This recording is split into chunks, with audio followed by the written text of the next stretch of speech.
Welcome back to Cheche, the program where opinion counts on Citizen TV. Political parties seem to be getting their houses in order, or not, ahead of the 2017 general election. We've seen leadership tussles within TNA, WIPA, ODM, and now UDF.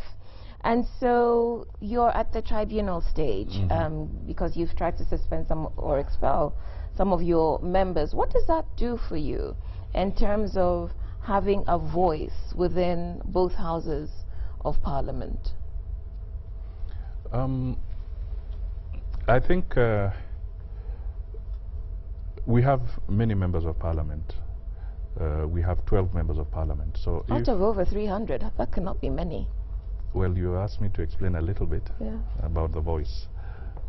We have those members of parliament, and we would expect them to champion and become good legislators, all right? And we would like to see where they're producing and being members that contribute to substantive bills or even originate bills that can become law into our country. That is very, very important. In both chambers, both the National Assembly and the Senate. In the Senate. So that is what we look forward to when our members are there. Clearly, they have to play by the rules of Parliament. They are our members, but they have to play by the rules of Parliament, which has standing orders, and they have to follow those procedures, and we continuously encourage them that we would like to see and hear them more often in their activities. So how does this reorganization, revamping, cleaning of house help you, given that you have just the 12, which is not even 1%, and then you're suspending, you're trying to get rid of 2 of your 3 senators, which would leave you with just the 1. No, we have 3 senators. Yes. All right. But let me put it this way. A party is not about Parliament alone. A party is also about the members outside Parliament. In fact, there are more members of a party outside Parliament. So when we say we want to reorganize, we want to have an opportunity where there's vibrancy in the entire political party, and there's participation in the political activities of that party. Now, I think a legislator has got his hands full. For instance, the ones we nominated, whether it is Wangare in the Senate, and we have Osman in Parliament. To me, they're better off focusing on legislative matters, working to improve the broader legislative arrangement in our country, and on the side of the party, allowing other people who would have more time to commit to party activities to do so. So when we say we want to reorganize, we want to make sure that our branches are properly constituted so that these people can become active. Come the next election, it will be easier when your party is well organized at the grassroots level to have more effective impact in the various wards or constituencies. But let's face it, what are you trying to do with those legislators? There are some. What is the party decision on them? You wanted to kick them out so that they lose their seats, or what is the punishment you're trying to I will tell you that the party position was that they be suspended. Okay. Now, in the process, they did not want to go through the internal party disciplinary mechanisms. They rushed out to the tribunal. Now, it is their right to do what they did, and that is why the matter is on hold. Yes, but what does suspension mean for the party and for them? Does it mean suspension in this case means that they cut back, they're not involved in the management of the party. This is what really suspension means. Did it ever get into expulsion? Now, the expulsion agenda came in subsequently at the NDC, not convened by me. That's okay. Okay, because my hands were already tied by virtue of the matter being at the tribunal. This is a situation where members of the party, through their own volition, and it's their right, decided to convene a national delegates conference. And The resolutions they passed there, which were partly in the papers, is that they really now wanted these people out of the way. Expelled. Yeah. Meaning they would lose their seats. Yes, that would be the situation. If they were expelled, then subsequently that would be a consequence. But when the NDC was meeting, the matter was still pending in the tribunal. It was still there, which means the NDC was flouting or discussing matters they shouldn't. No, the party had not been injected. Okay, it was me and one or two other individuals who were told, yes, you cannot continue with party activities. But the party itself was not injected, because a party is a public entity, and there was no injunction against the party. But you went to the NDC yourself and talked? No, I did not go. I was invited at the tail end. Come here, we want to talk to you. And when you were there, you addressed them? I told them I respect your decisions. You are your party members. Which was also flouting the requirement of the tribunal? No. If I say I respect your decisions to delegates, to members, that is not flouting matters that are before the tribunal. You chose your words carefully, clearly. Okay, so you're getting your house in order ahead of 2017. Yes. And part of that is rebranding. And you've talked about changing the name of UDF to the Amani National Congress. Why?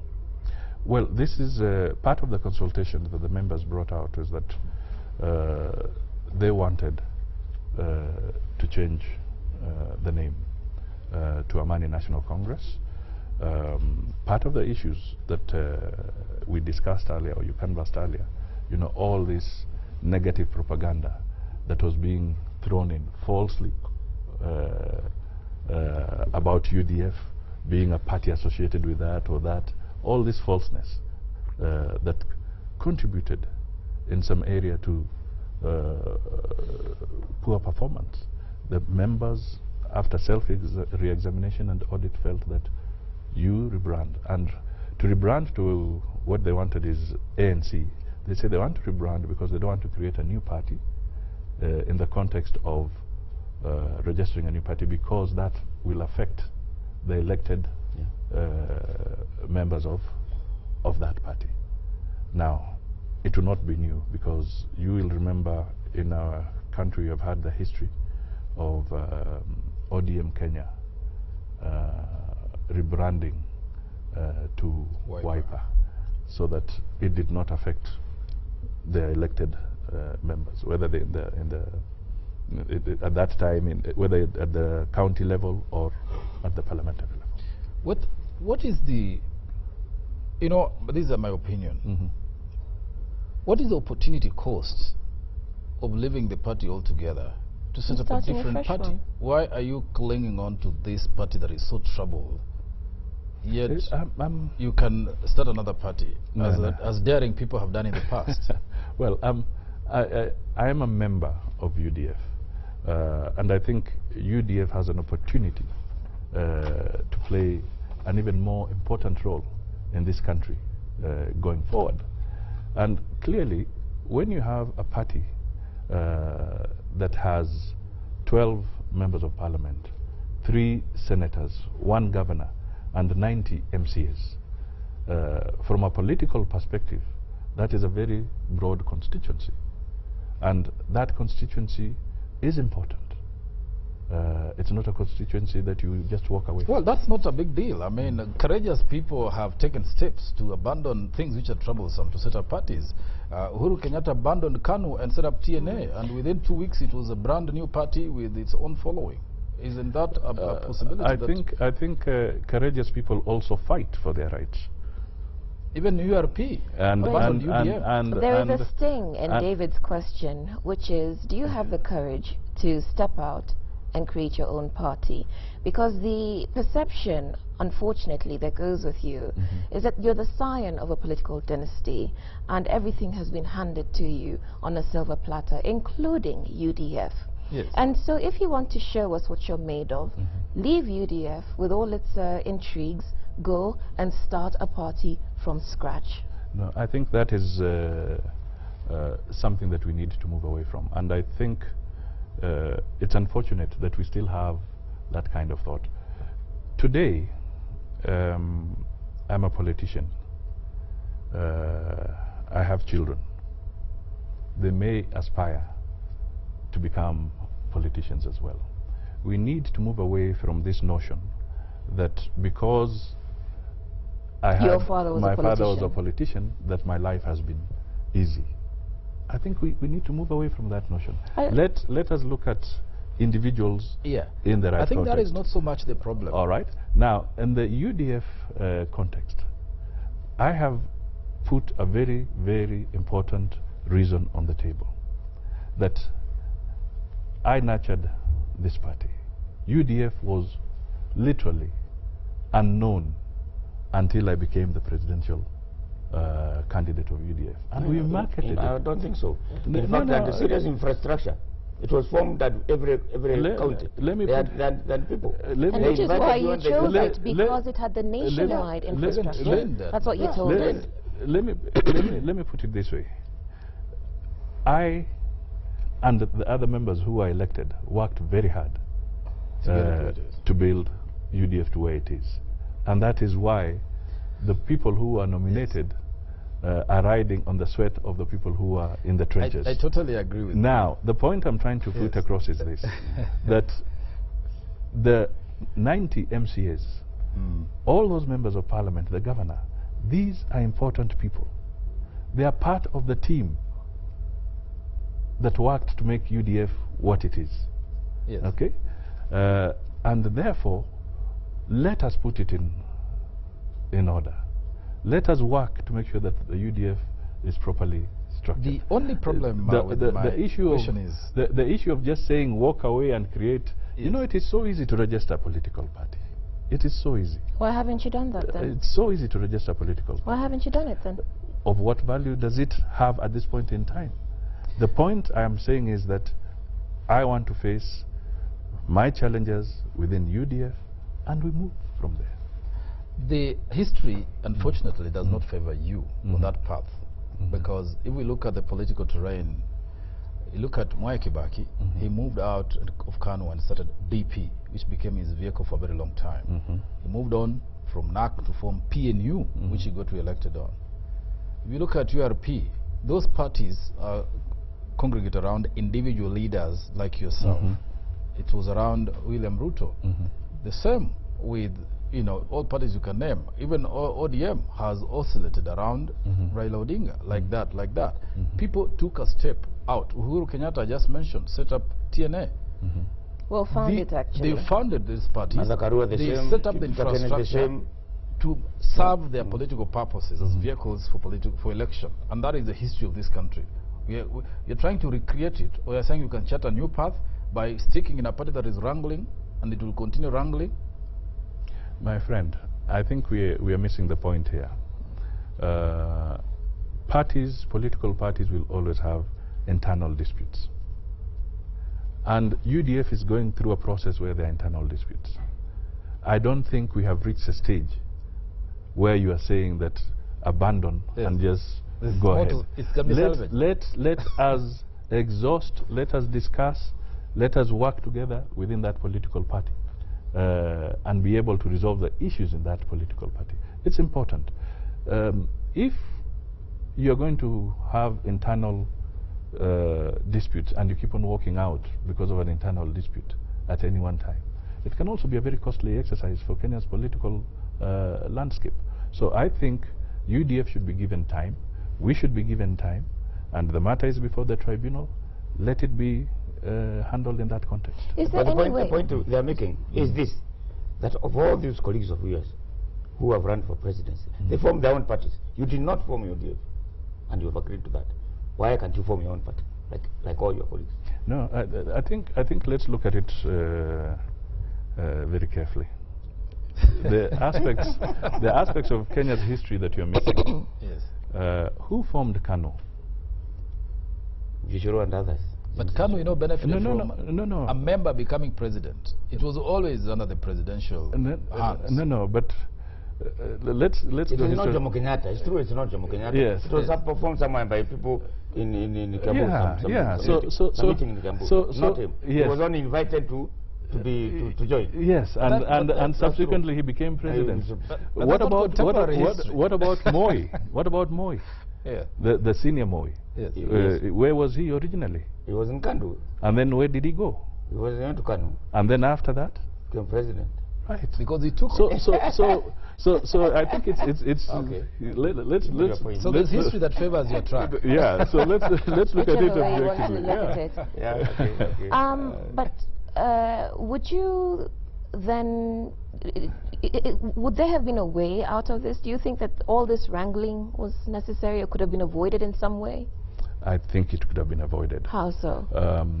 Because let me be very candid here. I spent a lot of time talking on a one-to-one with people like Osman. We had meetings. We had closed-door meetings to tell him that you are our nominated member of parliament. Why don't you concentrate on that? People have a lot of misgivings. Other people want to help in pushing the party forward. And there are issues, because all these issues about rebranding and all this, he knows about that. And I told them, give room to other people. There's a lot of political space. You are now one of our nominated members of parliament. Play that game. Let other people move forward with the party. Time is not enough. Participation. But they have said people want participation. This has been flagged that there's people. There are people with a toehold in there who are holding brief for other forces whom we don't want to talk about. Isn't it, evident? And that, in fact, by the way it would work, my view is that the current rebranding is an attempt by the Honorable Musalia to put his people in those key positions, which they are resisting. And that, in fact, is why the Secretary General, Justice Kizito, is being proposed to take over Secretary General, so that you can at least have some control of it. True or false? Well, I would say I would be happy. I would be happy to work with a team that would be more committed, more loyal, so that the synergies are better. Clearly, if you are on a football pitch and some of your players are constantly running the opposite direction, even the public, the members will be insisting that it's time to But aren't your players running in the opposite direction because they have no faith in your leadership, in your capacity? No. How many of them are going in the different direction?